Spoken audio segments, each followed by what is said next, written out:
కష్టం నాట్యంగా మారడం. ఇది కేవలం దేవునికి మాత్రమే సాధ్యమవుతుంది. మన జీవితంలో కన్నీరు, బాధ, నిరాశ కలిగి ఉన్నామా? దేవుడు వాటిని ఆనందంగా మార్చగలడు. కీర్తనకారుడు దావీదు ఇలా అంటున్నాడు. నా అంగలార్పును నీవు నాట్యంగా మార్చి ఉన్నావు. అంటే దావీదుకి తెలుసు దేవుడు ఆయన మొర వింటున్నాడని, దావీదు దుఃఖాన్ని నాట్యంగా మార్చగలడని. అదే విధంగా మనం హన్నా జీవితం చూసుకున్నట్లయితే తనకు పిల్లలు లేరని దేవుని మందిరంలో ఎంతో దుఃఖంతో ప్రార్థించింది. దేవుడు సమూయేలు అనే కుమారుణ్ణి తనకు దయచేశాడు. తన దుఃఖం ఆనందంగా మారిపోయింది.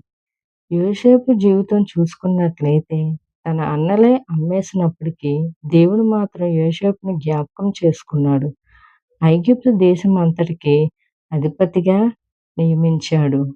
నీవు ఇప్పుడు ఎవరికీ చెప్పుకోలేనంత బాధలో ఉన్నావేమో, దుఃఖంతో ఉన్నావేమో, అన్ని దారులు మూసుకుపోయినట్లు అనిపిస్తుందేమో.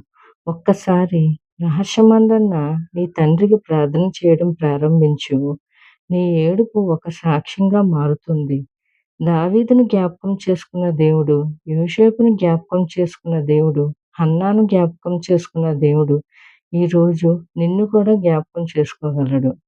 దేవుడు ఈ వాక్యం మీ వినికిడిలో ఫలింపజేయునుగాక. ఆమేన్.